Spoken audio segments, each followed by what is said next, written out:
Shinhan Card pilots stablecoin payments on Solana Testnet. Shinhan Card, one of South Korea's largest card issuers, has begun piloting stablecoin payments on the Solana Testnet, according to a Wu blockchain post on April 30, 2026. The pilot puts a major Korean payment incumbent directly on a public blockchain testnet, a step few issuers in the region have taken on the record. The move comes against a Korean policy backdrop that has shifted from cautious to actively curious. Regulators have been working through stablecoin frameworks. Banks have run pilots of their own, and now a card issuer with tens of millions of cardholders is running transaction tests on a public chain rather than a permissioned ledger. Why a card issuer chose Solana Shinhan's choice of Solana over a private chain or an Ethereum L2 is the part worth pausing on. Card networks care about three things at the rail layer: per transaction cost, settlement latency, and predictability under load. Solana's design optimizes for the first two, and the chain has spent the last 18 months building out merchant pay tooling, including stablecoin transfer programs that issuers can test without writing custom logic. For a card issuer, a testnet pilot is also cheap insurance. It produces real engineering data without committing to a launch, and it lets compliance teams see exactly how a stablecoin transaction would clear, refund, and reconcile against existing card flows. What the pilot likely covers, Wu blockchain's post, is short on internal detail, which is normal for testnet work. Based on what other issuers have run in similar pilots, the testnet phase usually covers stablecoin authorization at point of sale, with the card network rails simulating a normal merchant request, settlement timing between merchant acquirer, card issuer, and the on-chain transfer, refund, and reversal handling, which is one of the hardest mismatches between card rails and blockchains. Reporting flows that an issuer's compliance and tax teams need before any production launch.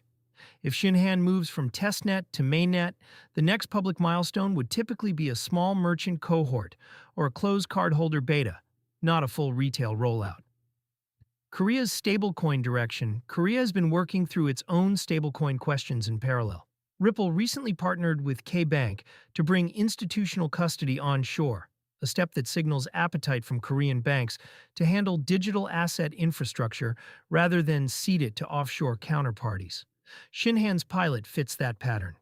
Rather than wait for a foreign processor to bring stablecoin acceptance to Korea, a domestic card issuer is building the rail itself. This is also a signal about which chains Korean institutions are willing to test on.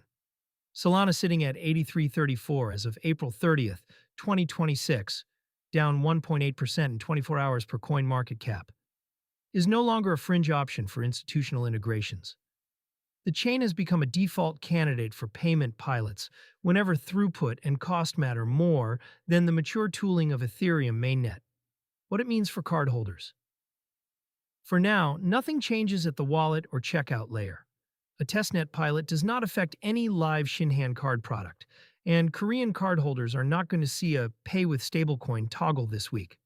What it does suggest is that the cards Korean consumers carry could, within a year or two, route through stablecoin settlement under the hood without changing the user experience at all.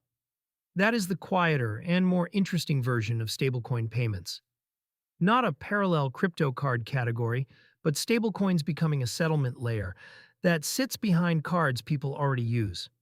For SpendNode readers comparing options across stablecoin spending products, the Shinhan pilot is a reminder that stablecoin payment infrastructure is increasingly being built by traditional issuers, not just crypto-native startups.